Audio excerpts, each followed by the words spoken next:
There's this moment, right?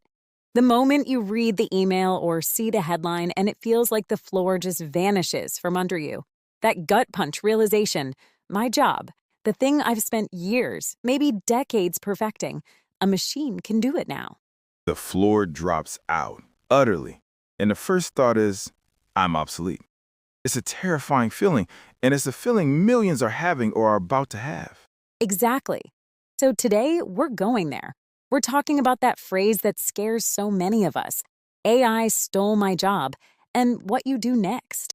And I think the first thing to address, Sarah, is that the immediate panic, while totally valid, is usually focused on the wrong problem. We think, my skills are worthless now.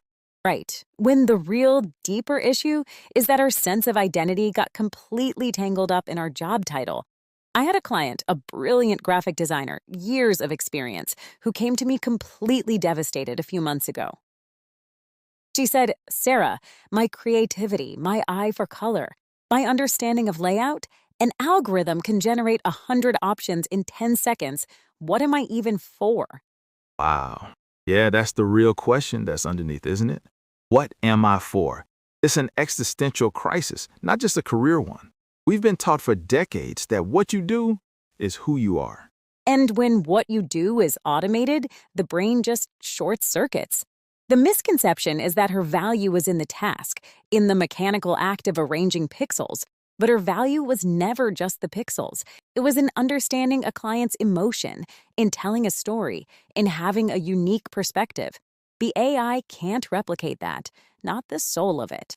The soul of it. I love that. It can replicate the mechanics, but not the meaning. And that, right there, is the pivot point. That is the fundamental mindset shift we have to make. So how do we even begin to make that shift? When you're in that place of fear, it feels impossible. Well, you don't start by trying to outcompete the machine. You start by redefining the game. The question isn't, am I replaced? The new question is, how do I leverage this? Or what does this free me up to do? It's about moving from victim to architect. And from my side, the emotional intelligence side, you can't even get to architect until you do one crucial thing first. You have to grieve. You have to allow yourself to feel the loss of that old identity. It's okay to be sad or angry that the thing you were an expert at has changed. Acknowledging that feeling without judgment is what gives you the space to build something new. It's self-compassion, not self-pity. That's such a critical point. You can't build a new strategy on a foundation of panic. You have to regulate first. And once you've done that, once you've given yourself that grace, you can start looking at this practically. You know, it reminds me of the story of Colonel Sanders. I feel like I know it, but I probably don't. Well, everyone knows KFC, but most people don't know he was in his 60s when he started franchising. His successful roadside motel and restaurant was completely decimated because a new interstate highway was built, bypassing his location entirely. His entire business model became obsolete overnight. Wow, that's a total disruption. He was literally wiped off the map. Exactly. He could have retired, defeated. Instead, he took the one thing he had left, his unique recipe and process, and he hit the road. He pivoted from running a location to selling a system. He found a new model to deliver his value. He didn't quit, he pivoted. That's incredible. So, okay, let's make this real for people listening right now who feel like that new highway just bypassed their entire career. What are some simple, practical steps they can take this week? All right, step one. I call it the transferable skill audit. Get a piece of paper and draw a line down the middle. On the left, list the tasks you did in your old job. On the right, list the underlying skills that allowed you to do those tasks. Okay, so for my designer client, on the left would be designing logos, and on the right would be... Exactly. Client communication, translating abstract ideas into visual form, project management, empathy. Those are the skills. The tasks can be automated. The deep human skills can't.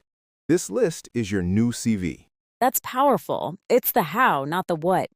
Okay, what's step two? My turn. Step two is the curiosity conversation. Your only goal this week is to have one conversation with one person in a field you're even 5% curious about. This is not a job interview. You are not asking for anything. You're just asking them about their world. What's exciting? What's hard? What's changing? It lowers the stakes to zero and just opens your mind to possibilities you can't see from your bubble of fear. I love that. It's pure data gathering, no pressure. Okay, my step 3 is the micro experiment. Pick one thing, just one, that is adjacent to your old skill set and spend 1 hour, just 60 minutes, learning about it. If you were a writer, maybe you spend an hour learning about an AI video creation tool. You're not trying to master it, you're just trying to build a tiny bit of momentum and prove to your brain that you can still learn new things. Those 3 steps are so manageable: an audit, a conversation, and an hour-long experiment. And by the way, if these kinds of practical steps are helpful for you, please take a second and hit that subscribe or follow button wherever you're listening. We drop new episodes like this every single Tuesday. And I think it's important to emphasize that these steps aren't a magic bullet. They're about creating forward momentum, however small. The goal isn't to have your next 10 years figured out by Friday. The goal is to just take one step. You know, that idea of reinvention, it's not just for famous people. I had a huge pivot early in my career. I was all in on statistical analysis for sports teams. That was my thing. I thought I'd be in a front office my whole life. Okay. And then the whole Moneyball thing happened. Suddenly, everyone had a math degree from MIT. The field got flooded, and the work became incredibly commoditized. My perceived edge was gone. I was devastated for about 6 months. So what did you do? I realized the part I actually loved wasn't the spreadsheets. It was talking to the athletes, understanding what made them tick, what got in their way mentally. The numbers were just the doorway to the human element. So I pivoted. I went back and got certified in performance psychology. I kept the analytical mindset, but applied it to a completely different problem. You found the why behind your what. That's a perfect example. And it brings up another great story of reinvention, Julia Child. She worked in government intelligence during World War II, creating shark repellent, of all things. Shark repellent? No way. Yes, she didn't even start her cooking career until she was in her late 30s living in Paris. She discovered a passion and went all in, completely reinventing herself. She didn't just learn to cook, she learned to teach, to demystify French cooking for an American audience. Her value wasn't just in making a good beef bourguignon, it was in her unique, joyful, and forgiving way of teaching it. The human element again. Anyone can follow a recipe. Only she could be Julia Child. And this leads to a challenging truth we have to face, Marcus. And it's a hard one to swallow. Sometimes the thing we were holding on to so tightly, the job we thought defined us, wasn't actually making us happy. This disruption, as painful as it is, can be a gift that forces us to reevaluate. Yeah, that is the truth. We often mourn the comfort of the familiar, not always the content of the work. We fight to keep a routine that was slowly draining the life out of us just because the alternative is scary. The golden handcuffs, the identity, it's comfortable, but is it fulfilling? That's the question the disruption forces us to ask. You know, it's just hitting me as we're talking. The real aha moment here is that the most important skill in the 21st century isn't what you know, it's your rate of learning, your ability to adapt. That is the new currency, your adaptability quotient. Yes, that's it exactly. It's not about having all the answers. It's about being willing to be a beginner again, and again, and again. Think about Vera Wang, another amazing story. She was a competitive figure skater until she failed to make the Olympic team. A crushing blow. So she pivots, becomes a journalist at Vogue for 15 years. Then, at age 40, she pivots again. She designs her own wedding dress and launches one of the most iconic fashion brands in the world.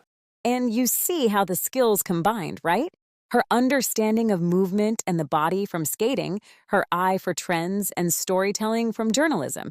It all came together in this new thing that only she could create. None of that experience was wasted. Never wasted. It's compost for the next stage of growth. I had a client, a programmer, who was terrified of AI coding assistants. He was convinced his career was over. I can imagine. We worked together, and instead of fighting it, he decided to lean into it. He spent 3 months becoming the absolute expert on using these AI tools to make development teams more efficient. And guess what he does now? He consults with major tech companies on how to integrate AI into their workflow. He became the expert on the very thing he was afraid of. Wow, that is turning the monster into a partner. That's the highest level of adaptation. It really is. And you know, stories like that are why we do this.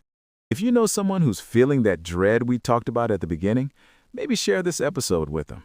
And of course, if you haven't yet, hit subscribe so you don't miss these conversations.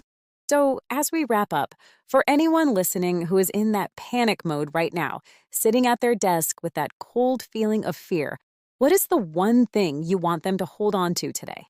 That your value was never, ever in the task you performed. Your value is in your unique ability to think, to connect, to create, to empathize, and to learn. The machine can do the task. It can't be you.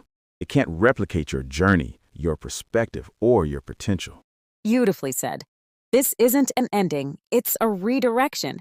It's a plot twist that you, not the algorithm, get to write the next chapter for. That was a surprisingly deep dive today. Went places I didn't expect, but I like where it landed. Hope something in here resonated. We'll catch you again soon.